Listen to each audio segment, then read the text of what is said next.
RBI ने IIFL finance पर चाबुक चलाया है। दरअसल जांच में पता चला है कि कंपनी के गोल्ड लोन के 67% अकाउंट में लोन टू वैल्यू रेशियो यानी कि एलटीवी में गड़बड़ी मिली है। लोन देते समय गोल्ड की कीमत तय करने में खेल किया गया है। इस खुलासे के बाद आरबीआई ने आईआईएफएल फाइनेंस के गोल्ड लोन देने पर रोक लगा दी है। दरअसल गोल्ड लोन लेने की प्रक्रिया एकदम आसान है। कई गैर बैंकिंग फाइनेंस कंपनियां यानी कि एनबीएफसीज घर घर जाकर गोल्ड लोन की सुविधा दे रही हैं। गोल्ड लोन में एजुकेशन या पर्सनल लोन की तरह ज्यादा कागजी कार्रवाई नहीं करनी पड़ती है। कुछ घंटे में ही लोन मिल जाता है। इसलिए गोल्ड लोन की डिमांड तेजी से बढ़ रही है। भारत में गोल्ड लोन का ऑर्गेनाइज्ड मार्केट करीब 6 लाख करोड़ रुपए का है। इसमें बैंकों का हिस्सा 80% और बाकी बचा 20% हिस्सा एनबीएफसीज का है। ऐसे में अगर आप गोल्ड लोन लेने की सोच रहे हैं तो कुछ जरूरी बातों को अच्छे से समझ लें। जब आप किसी बैंक या एनबीएफसी से गोल्ड लोन लेने जाते हैं तो सबसे पहले वो आपके गोल्ड की कीमत तय करेगा। आरबीआई के नियमों के तहत बैंक और एनबीएफसीज गोल्ड की कीमत का 75% तक ही लोन दे सकते हैं। आरबीआई के ताज़ा एक्शन में सामने आया है कि लोन देते समय आईआईएफएल ने गोल्ड की कीमत कम आंकी और उसके हिसाब से लोन भी कम दिया। अगर ग्राहक लोन नहीं चुका पाया तो उस गोल्ड की नीलामी करके कंपनी ने गोल्ड की वास्तविक भाव का फायदा उठाया। इसलिए गोल्ड लोन लेने से पहले अपने सोने की कीमत की किसी दूसरी कंपनी में भी वैल्यूएशन जरूर कराएं। आजकल तनिष्क और कल्याण ज्वेलर्स जैसे कई संस्थान गोल्ड की फ्री में वैल्यूएशन की सुविधा दे रहे हैं, साथ ही रसीद भी दे रहे हैं। अगर कोई फाइनेंस कंपनी आपके गोल्ड की कीमत कम आंक रही है तो सचेत हो जाएं। इस बात को अच्छी तरह से समझ लें कि उसकी नीयत में खोट है।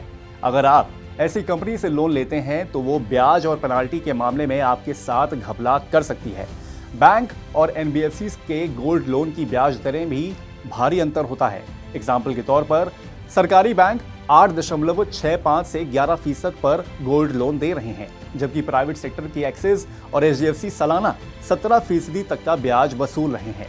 वहीं एनबीएफसीज के गोल्ड लोन की ब्याज दरें 36% तक हैं। इसी तरह बैंकों और एनबीएफसीज की प्रोसेसिंग फीस में भी बड़ा अंतर है। एसबीआई और कैनरा बैंक लोन की राशि पर 0.5% या मैक्सिमम 5,000 रुपए तक की प्रोसेसिंग फीस ले रहे हैं।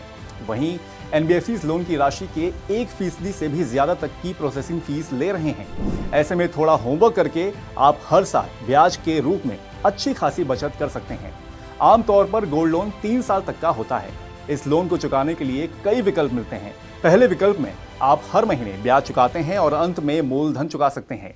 दूसरे विकल्प में ब्याज और मूलधन को जोड़कर ईएमआई बना दी जाती है, जिसे आप हर महीने चुकाते हैं।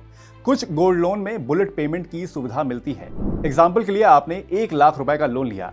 1 साल में इस लोन पर 10,000 रुपए का ब्याज बना। साल पूरा होने पर आप एक साथ 1,10,000 रुपए चुकाकर अपना गोल्ड वापस ले सकते हैं। इनमें से आप अपनी सुविधा के हिसाब से विकल्प चुन सकते हैं। Personal finance expert Jitendra Solanki कहते हैं कि गोल्ड लोन की राशि हमेशा गोल्ड की कीमत से कम होती है। अगर फाइनेंस कंपनी गोल्ड की वैल्यूएशन कम करती है तो जाहिर है आपको कम लोन मिलेगा।